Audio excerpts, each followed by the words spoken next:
আসসালামু আলাইকুম এভরিওয়ান, চলে আসলাম নতুন একটি রেসিপি নিয়ে। আজকে সিলেটের ঐতিহ্যবাহী একটি পিঠার রেসিপি নিয়ে হাজির হয়েছি। সিলেটে এই পিঠাটি সাধারণত নুন গড়া পিঠা কিংবা অনেকে নুনিয়া পিঠাও বলে থাকেন।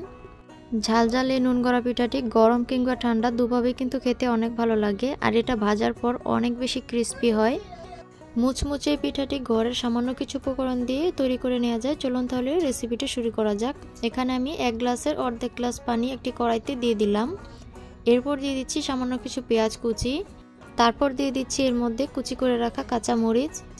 মরিচের পরিমাণটা আপনারা কীরকম ঝাল খেতে চান ঠিক সেরকম পরিমাণ অনুযায়ী দিয়ে দিবেন। এরপর পেঁয়াজ আর মরিচটা একটু নেড়েচেড়ে দিলাম। এরপর দিয়ে দিচ্ছি এখানে স্বাদ মতো লবণ। লবণটা কিন্তু অবশ্যই আপনারা পরিমাণ অনুযায়ী ব্যবহার করে দিবেন।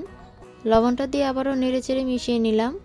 কিছুক্ষণ জাল করার পরেই পানিটা এরকম বলক চলে আসবে। বলক চলে আসার পরেও একটু জাল করে নিতে হবে, এতে করে পেঁয়াজ আর মরিচটা ভালোভাবে নেতিয়ে আসবে। এখন এর মধ্যে সামান্য একটু হলুদের গুঁড়া আর দিয়ে দিচ্ছি সামান্য একটু লাল মরিচের গুঁড়া।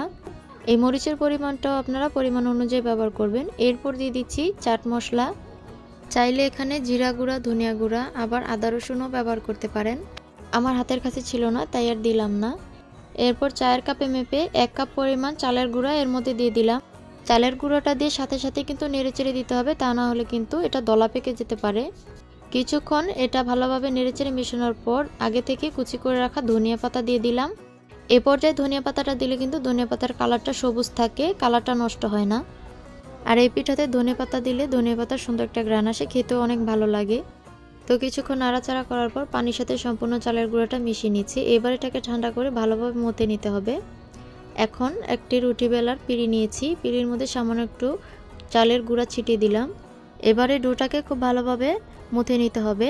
এই মুথে নেওয়ার কাজটা একটু সময় নিয়ে ভালোভাবে করে নিতে হবে, এতে করে পিঠাগুলো কিন্তু অনেক সুন্দর হবে আর খেতেও ভালো লাগবে, অনেক বেশি মুচমুচে হবে। তো ভালোভাবে মুথে নেওয়ার পর এরকম রোল করে নিলাম। রোল করে নিয়ে এর থেকে অল্প করে ডো নিয়ে নিলাম। এবার সামান্য অল্প করে ডো নিয়ে এটাকে রুটির মতো তৈরি করে নেব। আবারও সামান্য একটু চালের গুঁড়া দিয়ে রুটির মতো বেলে নিচ্ছি।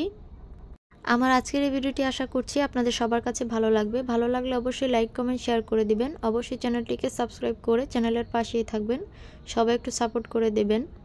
তো এই তো আমি রুটিটা বেলে নিয়েছি। রুটিটা কিন্তু অনেক বেশি পাতলা করা যাবে না, একটু মোটা করে বেলে নিতে হবে।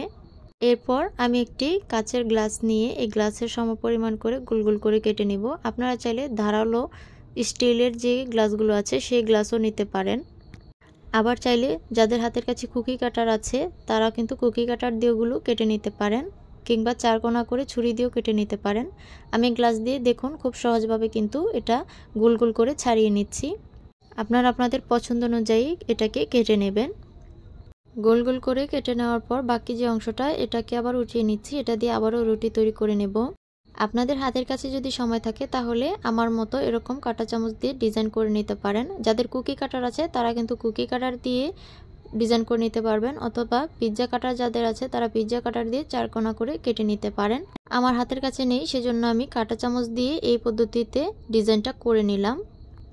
দেখুন মাশাআল্লাহ পিঠাগুলো দেখতে কতটা সুন্দর লাগছে। আমি কিন্তু এর আগে অনেকগুলো পিঠাই যে তৈরি করে নিয়েছি আপনাদেরকে দেখিয়ে দিলাম। এবার একটি চুলায় প্যান বসিয়ে তেলটা গরম হয়ে আসলে এর মধ্যে একে একে পিঠাগুলো ছেড়ে দিচ্ছি। অবশ্যই তেলটাকে ভালোভাবে গরম করে নিতে হবে, এতে করে কিন্তু পিঠাগুলো সুন্দরভাবে ফুলবে এবং মুচমুচে হবে। তা না হলে কিন্তু পিঠাগুলো ফুলবেও না, মুচমুচেও হবে না। সবগুলো পিঠা তেলের মধ্যে ছেড়ে দেওয়ার পর এবার একটি চামচ দিয়ে খুব ভালোভাবে এপিট ওপিট করে উল্টে পাল্টে ভেজে নিতে হবে। চুলার আঁচটা মিডিয়ামে রেখে খেয়াল করে উল্টে পাল্টে দেবেন, এটা যেন পুড়ে না যায়। পিঠাটা দেওয়ার সাথে সাথে কিন্তু মাত্র কয়েক মিনিটে পিঠাটা তৈরি হয়ে যাবে। এই পিঠাটা তৈরি করতে খুবই কম সময় লাগে। দেখুন এই যে পিঠাগুলো ভেজে নিয়েছি।